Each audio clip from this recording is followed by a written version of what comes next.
Hunters, the time has come. The final major update for Monster Hunter Wilds is on the horizon. Arch-Timbered Arkveld is on the brink of rocking our ever-loving and the time to take up arms is now. So you may be asking yourself, what can I do to prepare for this momentous occasion? And I'm glad you did hypothetically ask that thing because, brother, I have the answers you're looking for. You kill the ever-loving out of that brand new 10-star son of a gun with whatever gear gives you the best odds, and you do it with extreme malice. My name is Risked, and today I'm going to be giving you my predictions on what I think the 5 best weapons are going to be for putting Arch-Timbered Arkveld in his place. And that's 6 feet under, baby. Now before we get started on the list, a few ground rules. This is a list for the average Joe. As much as we all like to think that TDS belongs in our name, the odds are that it just ain't going to happen. Speedrunners are a different breed, and they'll make this baddie their pretty little girlfriend in no time flat. But me and you, we're going to have to do some carding before we hit him with the reverse booty clap. And there's no shame in that. So, without further ado, Number 5, Insect Glaive. This is a toughie for me because honestly, I don't play much Insect Glaive in Wilds. I loved it in World, but in Wilds it just didn't click for me the same way. So much so that I had to get one of my Twitch mods to even give me a build to record me getting my ass handed to me for this footage. So I'm going to choose it for number 5. Insect Glaive kind of just goes nutty for monsters with a barrel-ass body build like Arkveld. He has massive hit zones, his arms are jacked and huge, and he's tall as hell. Sorry, Short Kings, Chatacopper's cute too. But that makes him a dream for this weapon, since your little Kinseg discharge, or whatever it's called, hits him like 1,000,000 times on the way up, and it does a ton of damage. Usually when a monster is beefy like this, Glaive just kind of pops off. You can check out a speedrun of Jinda Hot on Glaive, it's pretty busted. The only thing stopping it from being higher is that the offsets are kind of a pain in the ass to time, and keeping up your extracts can net you a little bit of a time loss for your DPS windows. But I don't doubt that you'll see more than a few Insect Glaives on launch day. I will give Lance an honorable mention here, as that's what I almost picked, but in the end, I just thought there was a weapon too close to it that did it better. And that weapon is... Number 4, Sword and Shield. all of the blocking of Lance with so much more style, in my opinion. Sword and Shield is my most played, my favorite, and my most comfy weapon, but I couldn't throw it at the top solely because it doesn't have the appropriate level of stank to flex on AT Arkveld hard enough to put it any higher. What it lacks in flash, it makes up for in raw performance. Sword and Shield is still super safe, you get power clashes, you get offensive guard every 3 seconds, and even though Arkveld isn't particularly weak to element, even Dragon, Sword and Shield can still stick to his arms so well that it's almost a null point. This weapon is absurdly mobile, and big attacks leave big openings, which SNS can punish constantly with quick slices and dices before returning to that guard stance. Not to mention, you can slide behind him while he isn't looking and cut his whole ass off. It can basically do all the things Lance can do aside from the charge guard, and allows you the mobility to pull a fast one on Nada's BFF. And who doesn't want to hurt Nada at this point in the game? Do you have a moment? I have a lot of things for you from everyone. Yeah, and I got hands for you, Nada. You better watch yourself. But what if you don't want a guard? What if you want to split Arkveld's skull open with maximum violence before he even gets a chance to throw an attack to guard in the first place? Number 3, Hammer. Arkveld is a big-headed boy, and his arms are typically spread out far enough from the head so that you aren't constantly getting hitboxed and throwing attacks at the wrong part to knock him down. But even when you do misaim one of those attacks, which, no shame, Hammer Bros aren't known for their precision, but that's what makes them so endearing. This weapon is busted at breaking parts, and that goes for his head and his arms alike. It's one of my favorite weapons to fight base Arkveld with, solely for the knockdown potential. And did I mention offsets? That's right, fellas. Hammer offsets are easily one of the most satisfying things in this entire game, and I will happily endure the back of a cart trying my hardest to spin at Mach 3 into this bastard's dome.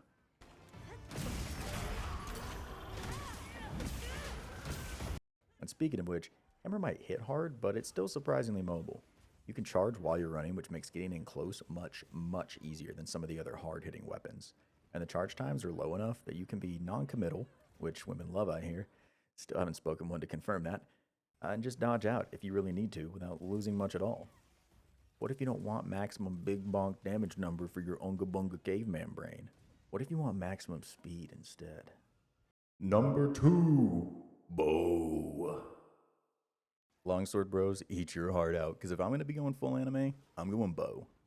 Obscenely mobile, obscenely safe, and able to pump out huge damage thanks to the ludicrous hitboxes on Arkveld's arms. I fully anticipate the Arch-Tempered variant being annoyingly fast, and Bo has no trouble evading over and over and over and over again thanks to the busted stamina bar refill on a successful dodge. Pierce is definitely going to be your friend here, unless they drastically change hit zone values, which I doubt, but it would certainly be a spicy move by Capcom if they did. If you get a good angle, you can throw a Dragon Piercer directly through his whole arm and into his head, which is still crazy damage, even if they did fix the reset bug that made it crazy broken.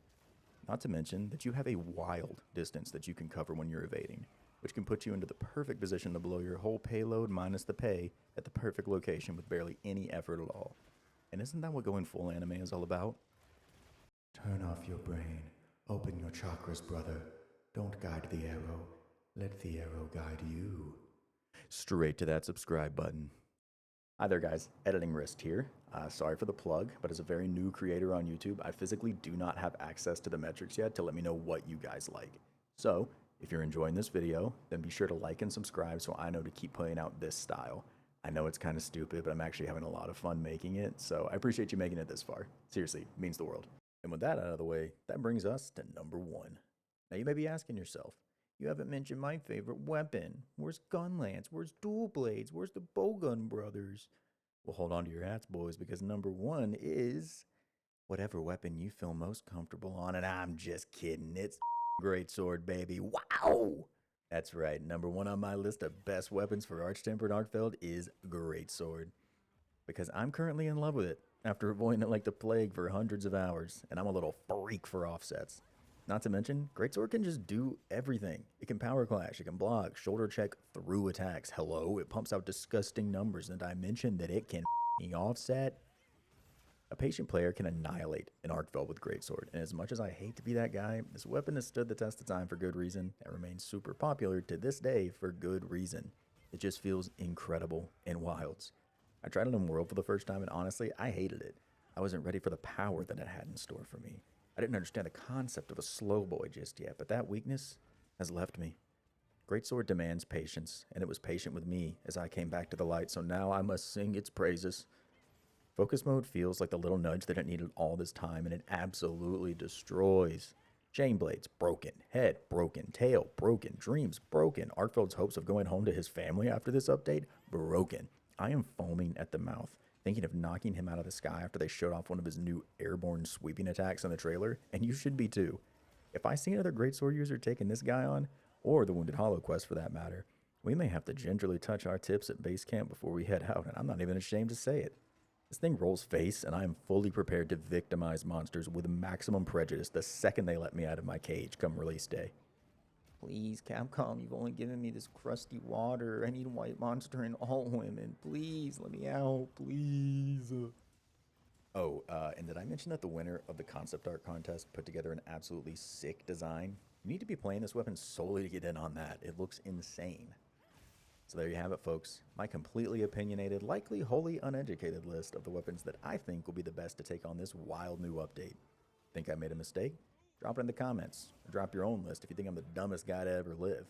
Or even hereby invited to tell me how stupid this made me look on update day over at my stream at twitch.tv/rskd_, where I'll be hunting with the chat probably all day on the 18th if we're being honest. So pull up in your favorite disgraced weapon that didn't make my coveted list and show me what you're made of. And as a side note, Arch-Tempered Shane Babe aside, Capcom put together an absolute banger of an update here. New event quest, returning permanent event quest for all that gear you missed out on, and a month-long 5-in-1 festival with all the returning themes from the past year, and a new appreciation celebration for juicy new cosmetics to keep your eyes glued to your screen harder than Subway Surfers stacked on top of a Minecraft AI Reddit shitpost parkour compilation. So even if your favorite weapon didn't make it into this video, you have plenty of dopamine to fall back on, and I promise it's going to be sick as hell. So until then, be safe out there, hunters, and stay classy.